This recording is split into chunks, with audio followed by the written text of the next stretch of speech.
বন্ধুসকল, আপোনাৰ যদি ব্যৱসায় কৰিবলৈ মন আছে তেনেহ'লে চৰকাৰে দিব 2.5 লাখ টকা। চাওক কি লিখিছে, ব্যৱসায় কৰাৰ মন নেকি? ঘৰতে বহি আৰম্ভ কৰক এই ব্যৱসায়। মোদী চৰকাৰে দিব 2.5 লাখ।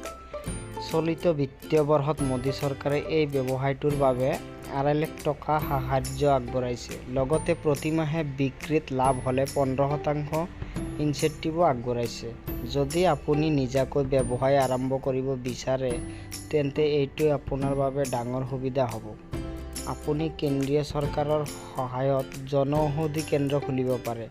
এই ব্যৱসায়ত সবাতকৈ লাভজনক কথা এইটোৱেই হ'ব যে মোদী চৰকাৰে এই ব্যৱসায় আৰম্ভ কৰিবলৈ আপোনাক দিব 2.5 লাখ টকাৰ আৰ্থিক সাহায্য।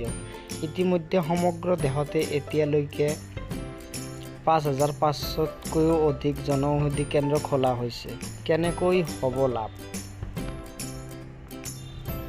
জনঔষধি কেন্দ্ৰৰ জৰিয়তে ঔষধ বিক্ৰী কৰা সকলক 20% লাভৰ লগতে প্ৰতি মাহে বিক্ৰীত অতিৰিক্ত 15% ইনচেণ্টিভো দিয়া হ'ব।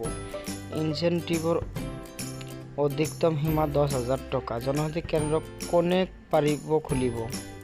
চৰকাৰে জনঔষধি কেন্দ্ৰ 3 ধৰণে খুলিব পৰা ব্যৱস্থা কৰিছে। 1. যিকোনো ব্যক্তি সংস্থাপন নোপোৱা ফাৰ্মাচিষ্ট, চিকিৎসক, পঞ্জীয়নকৃত মেডিকেল প্ৰেক্টিচনাৰে জনঔষধি কেন্দ্ৰ খুলিব পাৰে। 2. ট্ৰাষ্ট, NGO, ব্যক্তিগত চিকিৎসালয়, ছ'চাইটি আৰু SHG গ্ৰুপেও জনঔষধি কেন্দ্ৰ খুলিব পাৰে।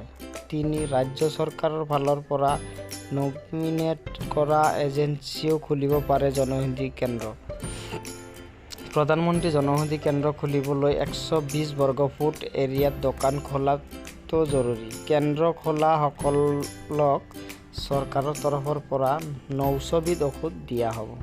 তো বন্ধুসকল, এইখিনি আছিল আজি গুৰুত্বপূৰ্ণ খবৰ।